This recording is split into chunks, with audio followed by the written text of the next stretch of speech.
Laughing.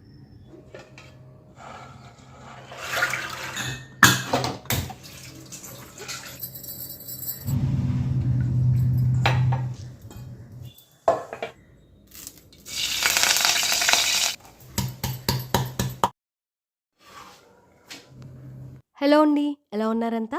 నేనైతే చాలా చక్కగా ఉన్నాను. మీరు కూడా చక్కగా ఉండాలని అనుకుంటూ, మీ సిరితో సరికొత్తగా. ఆఫ్టర్‌నూన్ లంచ్ తర్వాత ఒక మంచి సినిమా చూసాను 'ఐడెంటిటీ' అని. ఇది జీ5లో అనుకుంటా స్ట్రీమ్ అవుతుంది. చాలా బావుంది. వీలైతే మీరు కూడా చూడండి. ఇంక ఈ మూవీ కంప్లీట్ అయ్యేటప్పటికి కార్తీక్ స్కూల్ నుంచి వచ్చే టైం దగ్గర పడుతూ ఉంది. సో, వాడి కోసం ఏదైనా స్నాక్ చేయాలని అనుకున్నాను. Every mother wants to give her child something tasty, something healthy and most importantly something made with love. So, ఈరోజు స్నాక్‌గా నేనైతే వెరీ సింపుల్ కానీ వెరీ స్పెషల్ స్నాక్. అదే మురి మిక్చర్ అండి. మన చిన్నప్పటి ఫేవరెట్ ఫుడ్ లిస్ట్‌లో ఈ స్నాక్ తప్పకుండా ఉంటుంది. It's not just a food but bundle of emotions. నా చిన్నప్పుడైతే దీన్ని ముంత మసాలా, పిడత కింద పప్పు అని చెప్పి అమ్మేవారు. ఒక అర్త్ పాట్‌లో చార్కోల్ వేసి అవి మండుతూ ఉంటాయి. కిందన ఈ మురమరాలు వేస్తూ ఉంటారు. సో, ఆ వేడికి ఈ మురమరాలు ఎప్పుడూ హాట్‌గా, ఫ్రెష్‌గా అనిపిస్తూ ఉంటాయి. వాటిని అప్పటికప్పుడు చేసి వెంటనే తింటే భలే టేస్ట్ ఉండేది. ఎస్పెషల్లీ కాలేజ్ తర్వాత కాలేజ్ దగ్గరలో ఒక తాతగారు చేసేవారు. ఆ టేస్ట్ అయితే ఇంకెవ్వరూ బీట్ చేయలేరు. చాలా బావుంటుంది. ఇదొచ్చేసి మామిడల్లం.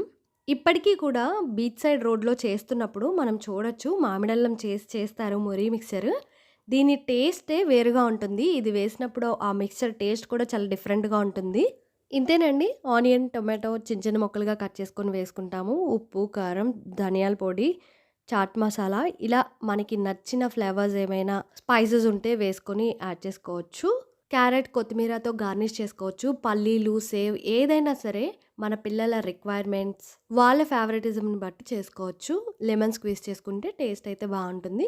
ఈలోపు కార్తీక్ వచ్చాడు. కొంచెం అట్లా ఫ్రెష్ అయ్యి వచ్చేసరికి నేను ప్లేట్‌లోకి తీస్తున్నప్పటికి వాడే తీసుకొని పెట్టేసుకున్నాడు. అండ్ ఇది అంటే ఈ వ్లాగ్ ఏదైతే ఉందో అది శ్రీ పంచమి రోజు చేసింది. సో, ఆ రోజు నేను పులిహోర చేశాను. కార్తీక్ మార్నింగ్ దేవుడికి పెట్టినప్పుడు, "అమ్మ నువ్వు తీయొద్దు. సాయంత్రం నేనొచ్చి తీస్తాను. అమ్మవారు తిన్నారా లేదా చెక్ చేస్తాను" అన్నాడు. ఈవినింగ్ వచ్చి ఫస్ట్ తినలేదని చెప్పి ఫీల్ అయ్యాడు. ఆ తర్వాత కొంచెం స్పేస్ ఏదో ఖాళీ అయినట్టుగా అనిపించిందట. లేదు లేదు ఇదిగో ఈ కార్నర్‌లో తిన్నారు అని చెప్పి మళ్ళీ వాడే హ్యాపీగా ఫీల్ అయిపోయాడు. ఏదైనా సరే పిల్లలు అట్లా ఉంటారు కదా! సో, వాళ్ళని చూసినప్పుడు నవ్వొస్తూ ఉంటుంది.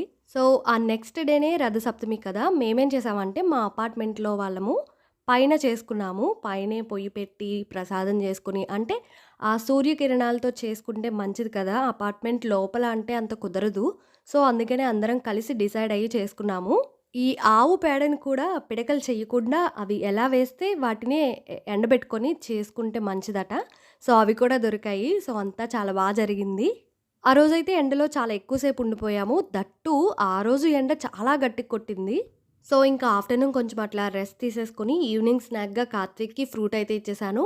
ఇంకిప్పుడు డిన్నర్ అయితే తప్పకుండా ప్రిపేర్ చేయాలి కదా! సో, కిచెన్‌లోకొచ్చి చెక్ చేస్తే అసలు ఏం చేయాలో కూడా అర్థం కాలేదు. నేను స్ప్రౌట్స్ కోసం వీటిని నానబెట్టి ఉంచుకున్నాను.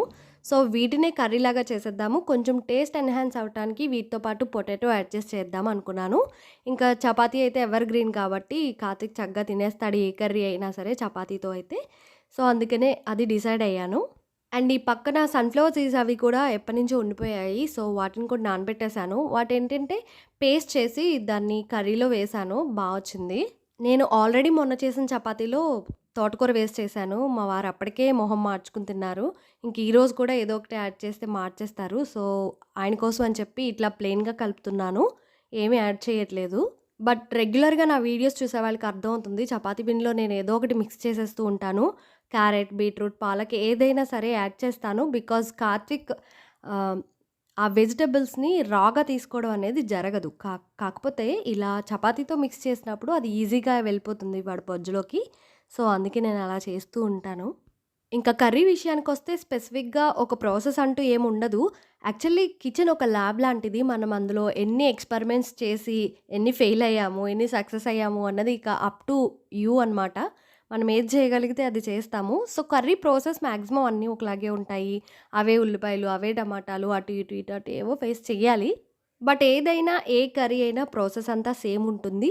మన ఇంట్లో వాళ్ళ టేస్ట్‌ని బట్టి మనం కొన్ని కొన్ని యాడ్ చేసుకోవడం, తగ్గించుకోవడం, పెంచుకోవటం ఇవన్నీ మన ఇష్టం అన్నమాట. ఇదైతే నేను ఇట్లా ఒక కర్రీ చేస్తానని నాకిప్పటి వరకు తెలీదు. ఎక్కడ గూడా ఎవరు చేసుండరు. స్ప్రౌట్స్ కోసం నానబెట్టుకున్న వాటిని నేనట్లా కర్రీలా చేసేస్తున్నాను. ఎప్పుడైనా సరే ఆయిల్ మంచిగా కాగిన తర్వాత అందులో ఫ్రెష్‌గా ఉన్న ఈ కరివేపాకు వేసామంటే ఆ టేస్ట్ భలే ఉంటుంది. నా వాయిస్ చాలా కంగారుగా అనిపిస్తుంది కదా! ఒకవేళ అలా అనిపిస్తూ ఉంటే ప్లీజ్ ఎక్స్‌క్యూజ్ మీ. శ్రీ పంచమి చాలా వెనక్కి అయింది కదా! సో, ఇది ఈరోజు 11 కల్లా పోస్ట్ చేయాలన్న కంగారులో కొంచెం అటు ఇటు మాట్లాడేస్తున్నట్టున్నాను. ఆనియన్స్ వేగిన తర్వాత జింజర్ గార్లిక్ పేస్ట్ ఇంట్లో అయితే లేదు. సో, ఫ్రెష్‌గా ప్రిపేర్ చేస్తున్నాను. నాకు అట్లా పెట్టుకునే దానికన్నా ఇది కూడా ఈజీగానే ఉంది. బట్ కొన్నిసార్లేంటంటే ఆ కంగారులో మనకి అవైలబిలిటీ లేకపోతే కష్టమైపోతుంది. ఇప్పుడైతే కొంచెం ప్రశాంతంగానే ఉంది కాబట్టి అప్పటికప్పుడు చేసుకొని పెట్టుకున్నాను. ఏదేమైనా కొంచెం బల్క్‌లో చేసి పెట్టుకోవడం అనేది వెరీ సేఫ్ కదా! సో, ఇక్కడ ఆనియన్స్ వేగేటప్పటికి నేను టొమాటోస్ కట్ చేసి పెట్టుకున్నాను.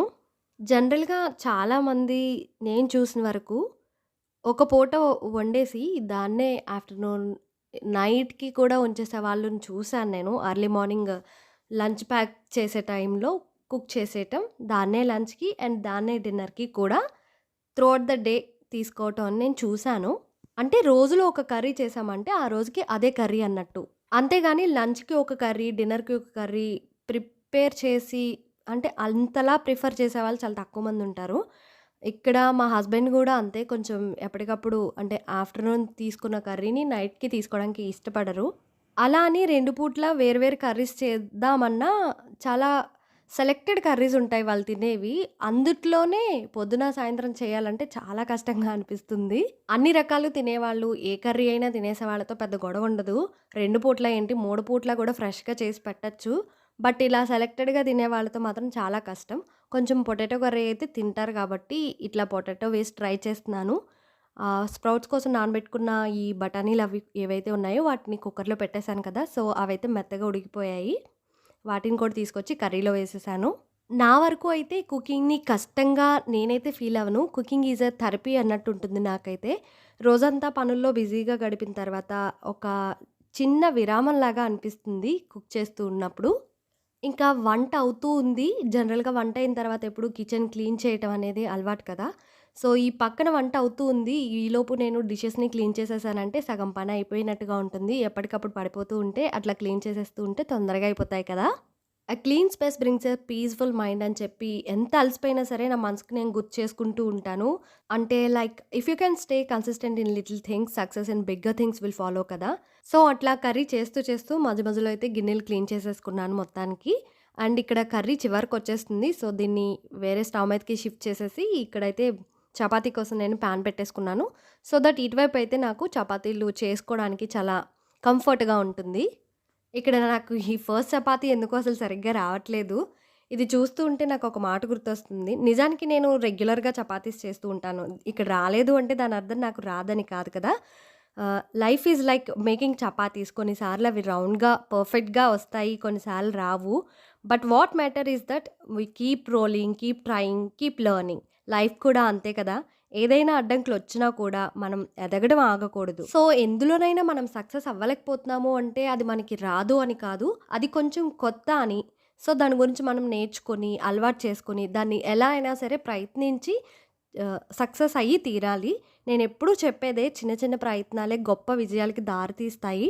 ఇక్కడ ఈ వేడి వేడి చపాతీ స్మెల్ అండ్ ఈ curry aroma reminds me that happiness is often found in simple things. ఇక్కడ ఆల్రెడీ నా కిచెన్ ఆల్మోస్ట్ క్లీన్ అయిపోయింది. ఇంకా డిన్నర్ తర్వాత వచ్చే ఈ కొద్దిపాటి వాటిని కూడా క్లీన్ చేసేస్తే మొత్తం క్లీన్ అయిపోతుంది. నాకైతే there is nothing more satisfying than ending the day with a clean kitchen అండి.